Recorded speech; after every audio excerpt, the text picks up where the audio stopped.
اعوذ باللہ السمیع العلیم من الشیطان الرجیم من ہمزہ ونفخہ ونفثہ بسم اللہ الرحمن الرحیم الف لام را تلک آیات الکتاب المبین انا انزلناہ قرآنا عربیا لعلکم تعقلون نحن نقص عليك أحسن القصص بما أوحينا إليك هذا القرآن وإن كنت من قبله لمن الغافلين۔ آج ہم جس صورت پر بات کریں گے انشاءاللہ تعالی، اس سے اللہ رب العزت نے احسن القصص کا خطاب دیا ہے، بہترین بیان۔ قرآن مجید کی سورہ نمبر 12 سورہ یوسف ترتیب نزولی کے اعتبار سے اس کا زمانہ وہی ہے جو سورہ یونس اور سورہ ہود کا ہے۔ سورہ یوسف کی 111 آیات ہیں اور 12 رکوع ہیں، جن میں سے اس کی 52 آیات اور 6 رکوع تقریباً جز نمبر 12 وما من دابہ میں ہیں، اور بقیہ 59 آیات اور 6 رکوع جز نمبر 13 وما ابرئ نفسی میں ہیں۔ اس صورت کے نزول کے مقاصد اس کو پڑھنے والے کے سامنے آشکار ہو جاتے ہیں کہ اعلان نبوت کا 10واں سال تھا، اور نبی کریم صلی اللہ علیہ وسلم کی شریک حیات سیدہ خدیجہ بنت خویلد رضی اللہ تعالی عنہا کی وفات ہوتی ہے، اور اسی سال جس سال کو عام الحزن یعنی غم کا سال، دی ایئر آف سورو کہا جاتا ہے، اسی سال ابو طالب کی بھی وفات ہوتی ہے، اس حال میں کہ وہ آپ کے سرپرست تھے، لیکن صدمہ اس پر یہ تھا مزید کہ وہ اسلام قبول کیے بغیر دنیا سے چلے گئے۔ تو یہ دونوں صدمے یکجا ہو چکے تھے۔ پھر نبی کریم صلی اللہ علیہ وسلم پر اپنے ان کے سگے رشتہ داروں کی طرف سے انتہائی سختی تھی، بہت زیادہ ستایا جا رہا تھا، حتیٰ کہ اللہ رب العزت نے نبی کریم صلی اللہ علیہ وسلم کی زبانی یہ تک کہلوا دیا، قُلْ لَا أَسْأَلُكُمْ عَلَيْهِ أَجْرًا إِلَّا الْمَوَدَّةَ فِي الْقُرْبَى، جو سورہ شورى میں ہے۔ آپ ان سے یہ تو کہہ دیجئے کہ میں تم سے اس دعوت توحید پر کوئی اجرت نہیں چاہتا، مگر اتنا تو تم کر سکتے ہو کہ رشتہ داری کا حق ادا کر کے میرے ساتھ یہ رویہ تو نہ رکھو جو تم نے رکھا ہے۔ تو اس سے ہم اندازہ لگا سکتے ہیں کہ نبی کریم صلی اللہ علیہ وسلم پر کیا گزر رہی ہوگی اس سال میں جب یہ عام الحزن تھا۔ تو ایسے میں اللہ رب العزت نے سورہ یوسف کا نزول فرمایا ہے، اور اس میں آپ کو اس اعتبار سے بہت ساری نصیحتیں بھی کی ہیں اور بہت زیادہ تسلی دی ہے کہ ایک نبی ہمارا ایسا بھی گزرا ہے جس کا نام یوسف تھا، اس کے حالات ہم آپ کے سامنے رکھتے ہیں تاکہ آپ کے دل کو تسلی ہو جائے کہ یہ آپ کے رشتہ دار ہیں، یوسف کے تو اپنے بھائی تھے، اور انہوں نے کیا سلوک کیا ہمارے بندے کے ساتھ، اور پھر ہم نے اسے کیسی عزت عطا کی کہ وہ اس کے بھائی جو اس کے جانی دشمن بن چکے تھے وہ اس کے سامنے عاجز ہو گئے اور اس کے سامنے بے بس ہو گئے۔ تو ہم بھی آپ کو ایسی مدد دیں گے کہ ایک وقت آئے گا کہ یہ آپ کو ستانے والے آپ کے سامنے بے بس اور عاجز ہو جائیں گے۔ اس طریقے سے اللہ رب العزت نے اپنے نبی محمد الرسول اللہ صلی اللہ علیہ وسلم کو تسلی عطا فرمائی۔ اس طرح سے ہم سورہ یوسف کا آج مختصر جائزہ لیں گے، اور اس میں جو نصیحت کی باتیں ہیں ان پر کچھ رکیں گے جس سے ہمیں فائدہ مل سکتا ہے انشاءاللہ۔ باقی ہم روانی کے ساتھ اس کو پڑھ جائیں گے۔ اللہ رب العزت ہمیں سمجھنے اور عمل کرنے کی توفیق عطا فرمائے، آمین۔ الف لام را، یہ واضح کتاب کی آیتیں ہیں۔ یقیناً ہم نے اس قرآن کو عربی زبان میں نازل کیا ہے تاکہ تم عقل حاصل کرو۔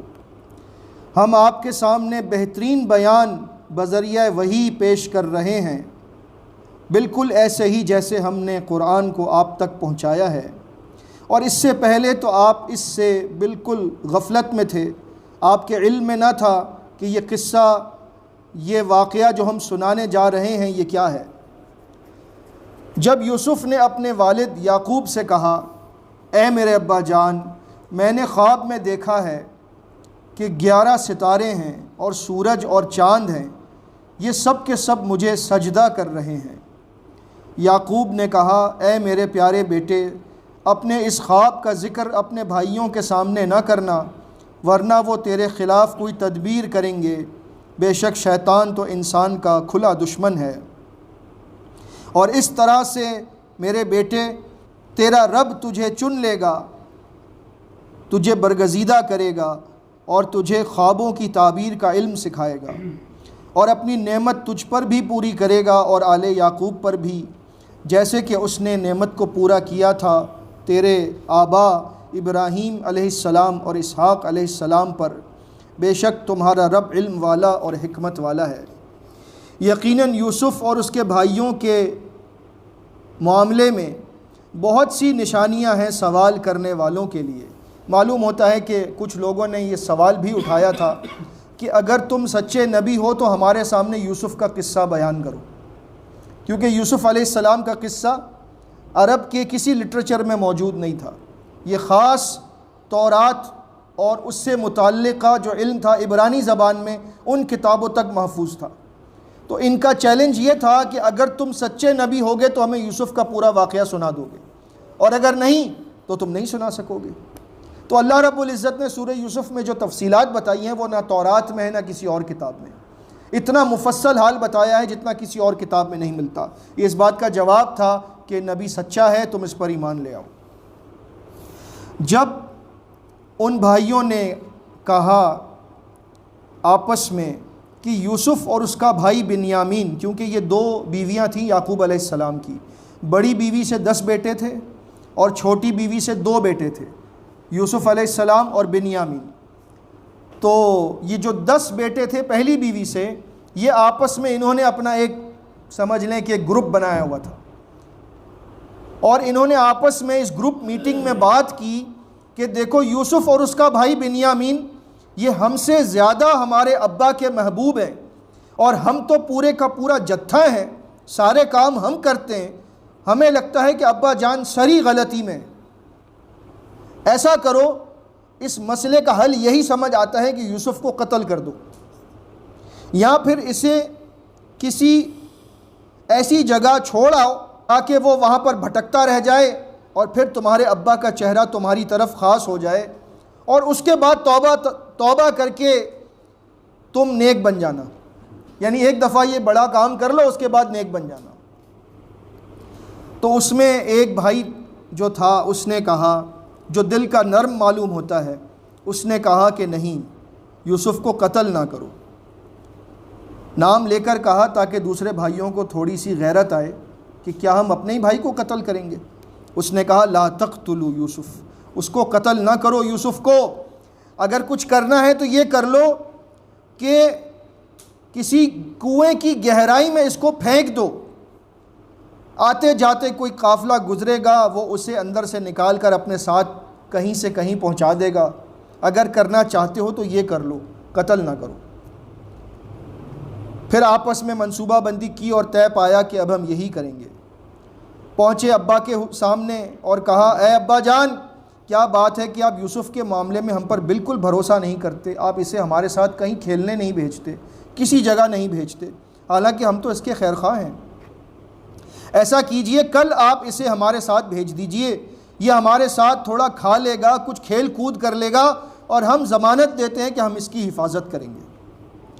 یعقوب نے کہا، مجھے تو اس بات کی فکر کھائے جاتی ہے کہ تم اسے لے کر جاؤ گے، مجھے ڈر ہے کہ کہیں کوئی بھیڑیا اس کو نہ کھا جائے، اس حال میں کہ تم اس سے غافل ہو، کسی مصروفیت میں یا کھیل کود میں پڑے ہو۔ کہنے لگے اگر بھیڑیا اس کو کھا جائے اور ہم اتنی بڑی مضبوط جماعت ہیں تو پھر تو ہم یقیناً خسارے میں ہوں گے۔ یہ کیسے ہو سکتا ہے کہ ہماری موجودگی میں ہمارے بھائی کو بھیڑیا کھا جائے؟ نہیں ہو سکتا۔ بہرحال ابا نے اجازت دے دی، کیونکہ جو تقدیر میں لکھا تھا وہ ہونا تھا۔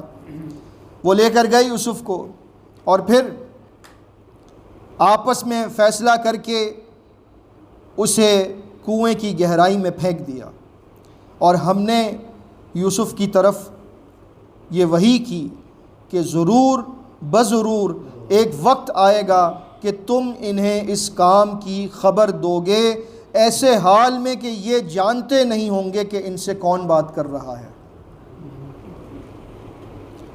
پھر یوسف کو وہاں پھینک کر رات کو روتے پیٹتے تماشا کرتے ابا کے سامنے آ گئے۔ کہنے لگے ہائے ابا جان، ہم تو وہاں پر دوڑ کا مقابلہ کر رہے تھے اور یوسف کو ہم نے اپنے سامان کے پاس رکھوالی کے لیے چھوڑا تھا کہ اچانک اسے بھیڑیا آ کر کھا گیا، اور ہم جانتے ہیں کہ آپ ہماری بات کو نہیں مانیں گے اگرچہ ہم سچ ہی کیوں نہ کہہ رہے ہوں۔ اور وہ یوسف کی قمیص بھی ساتھ لے آئے تھے جس پر جھوٹ موٹ کا خون لگایا ہوا تھا۔ کہنے لگے یعقوب علیہ السلام، تمہارے نفسوں نے اس بات کو تمہارے لیے مزین کر دیا ہے، تم نے یہ بات خود سے بنا لی ہے۔ میں تو اللہ کے لیے بہت عمدہ صبر کرنے والا ہوں، اور اللہ ہی سے مدد طلب کی جاتی ہے اس معاملے پر جو تم بیان کر رہے ہو۔ وہاں یہ ہوا کہ ایک قافلہ گزرا اور اس نے اپنے وارث کو بھیجا جو پانی تلاش کرتا ہوا قافلے سے آگے آگے جا رہا تھا۔ اس نے اپنا ڈول کنویں میں ڈالا تو ڈول سے یوسف علیہ السلام لٹک گئے۔ اس نے جب ڈول کھینچا یہ سمجھ کر کہ پانی ہے، جب باہر نکالا تو دیکھا کہ ایک خوبصورت سا بچہ ہے۔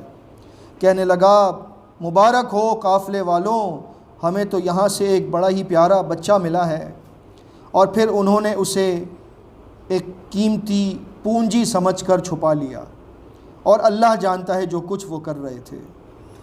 پھر مصر پہنچے، وہاں بازار میں جا کر انہوں نے یہ محسوس کیا کہ کہیں ایسا نہ ہو کہ اس کی قیمت ہمیں کم ملے۔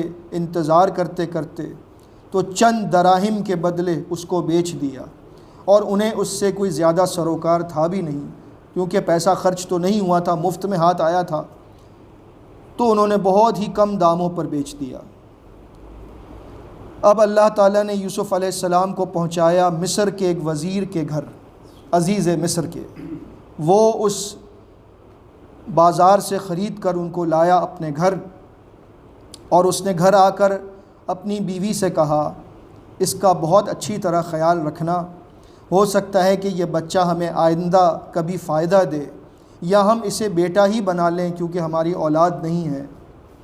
اس طرح سے ہم نے یوسف کو مصر کی زمین میں تمکنت عطا کی تاکہ ہم اسے معاملات کی گہرائی تک پہنچنے کا علم سکھا دیں، کیونکہ جب آپ کسی وزیر کے گھر پر رہنا شروع کر دیں تو امور مملکت کو آپ جاننا شروع کر دیتے ہیں۔ کہاں وہ کنعان میں تھے کسی گاؤں میں، اور کہاں اللہ نے ان کو سویلائزیشن کا جو مرکز تھا دنیا کی اس وقت مصر، وہاں پہنچا دیا۔ بھائیوں نے تو سوچا تھا کہ جان چھوٹ جائے گی، لیکن اللہ کی منصوبہ بندی کچھ اور تھی۔ واللہ غالب علی امرہ ولکن اکثر الناس لا یعلمون۔ اللہ اپنے ہر کام پر غالب ہے، لیکن اکثر لوگ اس بات کو نہیں جانتے۔ اور پھر وقت گزرتا گیا، زمانہ گزرتا گیا، حتیٰ کہ یوسف اپنی جوانی کو پہنچ گیا۔ ہم نے اسے حکمت بھی دی اور علم بھی دیا، نبوت سے سرفراز کیا، اور اسی طرح ہم بدلہ دیتے ہیں احسان کرنے والوں کو۔ پھر ایک دن ایسا ہوا کہ عزیز مصر کی بیوی جو یوسف پر ویسے ہی فریفتہ ہو چکی تھی، اس نے جب موقع غنیمت سمجھا اور گھر میں کسی کو نہ پایا تو گھر کے سارے دروازے بند کر دیے اور کہا یوسف سے جلدی سے آ جاؤ۔ یوسف نے کہا میں اللہ کی پناہ چاہتا ہوں، بے شک وہ میرا رب ہے، اس نے مجھے اتنا پیارا ٹھکانہ دیا ہے، کیا میں یہ گناہ کر کے ظالموں میں سے ہو جاؤں گا؟ جبکہ ظالم کبھی فلاح نہیں پا سکتے۔ یقیناً وہ عورت ان کی طرف برے ارادے سے بڑھ چکی تھی، اور ہاں یوسف بھی بڑھ جاتا اگر اس نے اپنے رب کی دلیل کو نہ جانا ہوتا، لیکن چونکہ وہ نبی زادہ تھا، جانتا تھا کہ یہ گناہ کتنا بڑا ہے، لہٰذا وہ تو نہیں گیا۔ عورت بہرحال بہت آگے بڑھ چکی تھی۔